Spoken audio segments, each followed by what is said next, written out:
नमस्कार बच्चों। आज के इस वीडियो में हम थारिस्टर चॉपर सर्किट्स के बारे में बात करेंगे। थारिस्टर चॉपर सर्किट मीन्स वो सर्किट जो एज ए कम्यूटेशन के पर्पज से यहाँ पे यूज कर रहे हैं। तो यहाँ पे थारिस्टर चॉपर सर्किट का एग्जैक्ट जो मीनिंग है वो है कम्यूटेशन सर्किट्स। किसके बच्चों? तो चॉपर के रिगार्डिंग। तो बच्चों यहाँ क्वेश्चन हमारे मन में आएगा कि सर चॉपर का कम्यूटेशन का एग्जैक्ट मीनिंग क्या है, क्योंकि हम थारिस्टर का कम्यूटेशन करते हैं। तो आपको याद रखना पड़ेगा कि चॉपर एक स्विच है और उस स्विच में एक ऐसा डिवाइस जो स्विच की तरह काम करता है वो है हमारा थारिस्टर। एज फॉर एग्जांपल हमने डिस्कशन भी इस टॉपिक पे किया है कि स्विच के मल्टीपल ऑप्शंस होंगे। कैसे ऑप्शंस होंगे बच्चों? जैसे अगर लो पावर के लिए हमें यूज करना होगा तो उस कंडीशन में हम ट्रांजिस्टर फैमिली को यूज करते हैं, लाइक बीजेटी, मॉसफेट, आईजीबीटी। लेकिन अगर हाई पावर एप्लीकेशन के लिए हमें यूज करना होगा तो यहाँ पे हम थारिस्टर फैमिली के एलिमेंट यूज करेंगे। और थारिस्टर फैमिली में जो सबसे फेमस और इंपॉर्टेंट एलिमेंट है वो आप पढ़े हैं, that is called silicon controlled rectifier. तो यहाँ पे हम सिलिकॉन कंट्रोल रेक्टिफायर को अगर एज स्विच यूज कर रहे हैं, थारिस्टर एलिमेंट्स को एज स्विच यूज कर रहे हैं फॉर द चॉपर पर्पस, यानी DC to DC conversion with the changing voltage. तो यहाँ पे हमें उसका कम्यूटेशन करना पड़ेगा, क्योंकि थारिस्टर या फिर अदर स्विचिंग डिवाइस को टर्न ऑफ करना ही एक सबसे इंपॉर्टेंट प्रोसेस है। क्योंकि एक स्विचिंग डिवाइस है, स्विचिंग है, तो स्वाभाविक है आपको ऑन के साथ ऑफ करना ही पड़ेगा बच्चों। और जब हम ऑन और ऑफ एक साथ करते हैं तो स्वाभाविक है वहां एक प्रोसेस अडॉप्ट होता है, टर्निंग ऑफ, जिसको हम बोलते हैं कम्यूटेशन। मीन्स मैं सिंपल भाषा में आपके साथ बोल सकता हूँ कि कम्यूटेशन एक प्रोसेस होता है जिसमें हम अपने स्विच को, डिवाइस को टर्न ऑफ करते हैं। खास करके कौन से डिवाइस की मैं बात कर रहा हूँ? हाई पावर एप्लीकेशन की डिवाइस की, जिसको हम बोलते हैं थारिस्टर। बच्चों आप ध्यान रखिएगा कि जब हम चॉपर की बात करते हैं तो हम एसी सिग्नल्स की बात नहीं कर रहे हैं, हम बात कर रहे हैं डीसी सिग्नल्स की। डीसी मतलब जिसमें magnitude with respect to time constant हो और जिसमें साइकिल्स नहीं बनता हो। एसी में आपके पास पॉसिबिलिटी थी कि एक बार प्लस होता था, उसके बाद माइनस होता था। तो प्लस और माइनस के बीच में एक पॉइंट ऐसा आता था जहां पे मैग्नीट्यूड जीरो होता था। तो नॉर्मली थारिस्टर्स को वहां ऑफ होने का मौका मिलता था। लेकिन प्रॉब्लम यहाँ ये है कि डीसी सिग्नल्स में जहां पे मैग्नीट्यूड हमेशा कांस्टेंट है विद रिस्पेक्ट टू टाइम, वहां पे थारिस्टर को आप एज ए नेचुरल कम्यूटेट नहीं कर सकते। और इसीलिए मुझे चॉपर के कम्यूटेशन सर्किट का स्पेशल स्टडी यहाँ करना पड़ रहा है। अब हम बात करते हैं वो कौन कौन से मेथड्स हैं, टेक्निक्स हैं जिसको हम यूज करके चॉपर को कम्यूटेट कर सकते हैं, यानी थारिस्टर को कम्यूटेट कर सकते हैं। तो बच्चों मैं आपको वापस लेके जाऊंगा यूनिट 1 में, जहां हमने थारिस्टर्स के डिफरेंट डिफरेंट कम्यूटेशन मेथडोलॉजीज के बारे में पढ़ा था। आई होप आप सबको याद होगा। कुछ कॉमन नाम कैसे थे, जैसे forced commutation, similarly lowered commutation, और वहां पे एक और था नेचुरल कम्यूटेशन। तो आइए उसी को कोरिलेट करके यहाँ पे सेम वही थारिस्टर जो डीसी सिग्नल्स के लिए एज स्विच ऑपरेट हो रहा है, उसके कम्यूटेशन मेथडोलॉजीज का हम चर्चा कर लेते हैं। और आगे आने वाले वीडियोस में हम एक एक के बारे में डिटेल में पढ़ेंगे। तो सबसे पहला और कॉमन जो मेथडोलॉजी है अपने थारिस्टर्स को एज ए चॉपर ऑफ करने के लिए, that is called forced commutation. Forced का मतलब जहां हम बल लगा रहे हैं। अब यहाँ वो मैकेनिकल वाला फोर्स नहीं है बच्चों। यहाँ फोर्स कम्यूटेशन का मतलब है कि मैं एक ऐसा कम्यूटेटिंग एलिमेंट लूंगा, वो कम्यूटेटिंग एलिमेंट न ऑफ होने वाले थारिस्टर्स को जबरदस्ती ऑफ कराने की कोशिश करेगा। मीन्स एक ऐसा सीन या सिनेरियो डेवलप करेगा जहां मेरा थारिस्टर ऑफ नहीं भी होना चाह रहा था, फिर भी उसको ऑफ होना पड़ेगा। यानी उसकी एनोड करंट उसके होल्डिंग करंट से कम हो जाएगी, और स्वाभाविक है उस कंडीशन में मेरा सिलिकॉन कंट्रोल रेक्टिफायर यानी थारिस्टर फैमिली का एलिमेंट अपने आप कम्यूटेट हो जाएगा।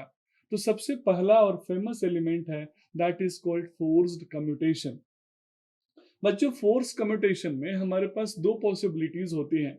दो फेमस एलिमेंट भी तो हैं हमारे पास। कौन कौन से? एक वोल्टेज, जिसको मैं जब चाहूं तब इंक्रीज या डिक्रीज कर सकता हूं, क्योंकि मैं यहाँ क्या चॉपर को as a DC voltage increment और डिक्रीमेंट के पर्पस पे यूज कर रहा हूँ। दूसरा कम्यूटेटिंग एलिमेंट मेरे पास करंट है। तो ये फोर्स्ड कम्यूटेशन के बेसिकली बच्चों दो टाइप होते हैं। कौन कौन से?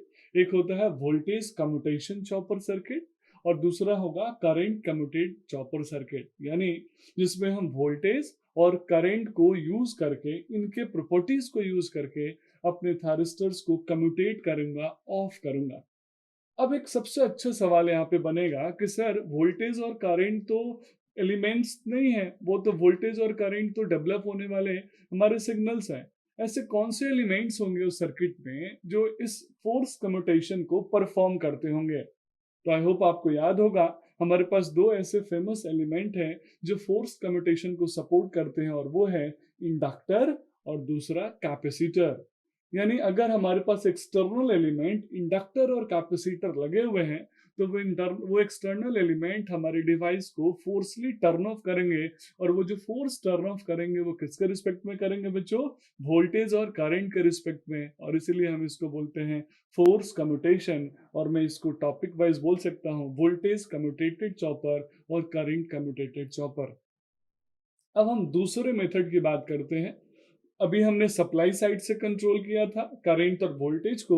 अब हम दूसरे साइड में जाते हैं, अपने डिवाइस के चॉपर के लोड साइड। जब हम लोड साइड की बात करेंगे तो कुछ ऐसा एलिमेंट वहां पे हम प्रीफर कर सकते हैं, कुछ ऐसा टेक्निक वहां पे हम प्रीफर कर सकते हैं जिससे मैं लोड मेरे थारिस्टर्स को, मेरे स्विच को टर्न ऑफ करने का काम करेगा। और उसको हम बोलते हैं लोड कम्यूटेशन। यानी लोड कम्यूटेशन एक प्रोसेस है जिसमें हम थारिस्टर को टर्न ऑफ करते हैं, कंडक्टिंग स्टेट से नॉन कंडक्टिंग स्टेट में लेके जाते हैं बाय द लोड मैकेनिज्म। अब लोड मैकेनिज्म का मतलब क्या है बच्चों? बड़ा सिंपल सा है कि लोड के करंट को अगर आप जीरो कर देंगे तो स्वाभाविक है आपके डिवाइस को फोर्सली टर्न ऑफ होना पड़ेगा। और यही हम लोड कम्यूटेशन टेक्निक के अंदर यूज करते हैं कि लोड कम्यूटेशन सर्किट के अंदर हम नॉर्मली जो डीसी सोर्स अप्लाई करते हैं, जो डिवाइस को दे रहे हैं, कहीं ना कहीं हम चाहते हैं कि लोड का करंट क्या हो जाए? जीरो। और जैसे ही वो लोड करंट जीरो होगा तो स्वाभाविक है डिवाइस कम्यूटेट होने लगेगा, टर्न ऑफ होने लगेगा। अब क्या लोड कम्यूटेशन के कुछ फायदे भी हैं बच्चों? यस, लोड कम्यूटेशन का जो सबसे पहला बेनिफिट है वो हायर फ्रिक्वेंसी पे ऑपरेट हो सकता है। ये इसका एक मेजर क्वालिटी है। और इसी क्वालिटी के लिए नॉर्मली हम मेजरली सर्किट में फोर्स कम्यूटेशन प्रीफर तो करते ही हैं, क्योंकि जहां पे लोड कम्यूटेशन इफेक्टिवली ऑपरेट नहीं होगा वह फोर्स करना पड़ेगा। लेकिन जहां फोर्स कम्यूटेशन की जरूरत नहीं है वहां हम लोड कम्यूटेशन को इसी क्वालिटी की वजह से प्रीफर करते हैं। फोर्स कम्यूटेशन में आपको याद होगा, आपको इंडक्टर की जरूरत पड़ती होगी, और वो इंडक्टर बहुत सारे प्रॉब्लम्स भी क्रिएट करता है। और उस प्रॉब्लम से बचने के लिए अगर हम लोड कम्यूटेशन से कंपेयर करें तो लोड कम्यूटेशन में हमें उस इंडक्टर की जरूरत नहीं है। और यही रीजन है कि ये इसके पॉजिटिव यानी एडवांटेज में कंसिडर होगा। प्लस जो लोड कम्यूटेशन मैकेनिज्म है उसमें किसी भी अमाउंट ऑफ करंट को हम प्रीफर कर सकते हैं कम्यूटेटिंग पर्पस के लिए। अब एक तीसरे कम्यूटेशन का भी मैं चर्चा यहाँ पे कर ही लेता हूँ, वो कहलाता है नेचुरल कम्यूटेशन। हो सकता है आप थोड़ी देर के लिए चौंक गए हो कि सर नेचुरल कम्यूटेशन तो हमारे बुक में लिखा ही नहीं है, क्योंकि चॉपर में वो होता ही नहीं है। तो yes, you are right. Natural commutation बहुत सारे स्टूडेंट गलती से बोल देते हैं, लेकिन चॉपर सर्किट में नेचुरल कम्यूटेशन प्रीफर नहीं करते हैं। क्योंकि आप भूलिएगा मत, नेचुरल कम्यूटेशन तब होगा जब हमारे पास सिग्नल्स में ऑल्टरनेशन के ऑप्शंस हो, यानी प्लस के बाद माइनस आता हो। जब प्लस के बाद माइनस आता है या माइनस के बाद प्लस जाता है सिग्नल, उस कंडीशन में बीच में एक ऐसा पॉइंट आता है जहां पे उसकी मैग्नीट्यूड जीरो होती है। और वो एक ऐसा टाइम होता है जहां पे मैं नेचुरली अपने थारिस्टर्स को, एससीआर को टर्न ऑफ कर सकता हूं। चूंकि ये डीसी सर्किट है, डीसी चॉपर सर्किट है, तो यहाँ पे ऐसे सिग्नल्स को हम प्रीफर नहीं कर रहे हैं। इसीलिए इस डीसी डीसी चॉपर सर्किट के कम्यूटेशन में नेचुरल कम्यूटेशन नहीं होता, क्योंकि ये डीसी करंट पे काम करता है और नेचुरल के लिए मैंडेटरी कंडीशन है एसी करंट का होना। तो बच्चों इस तरीके से हमने सबसे फर्स्ट इंट्रोडक्टरी वीडियो में हमने different type of commutation, commutation के मेथड कौन कौन से, कम्यूटेशन में कौन बेटर है, किसमें क्या प्रॉब्लम है, इसके बारे में चर्चा कर लिया। अब हम डिटेल में एक एक करके इनके बारे में वीडियो बनाएंगे। सबसे पहला हम चर्चा करेंगे वोल्टेज कम्यूटेटेड चॉपर के बारे में। तो that's all about this video. Thank you so much.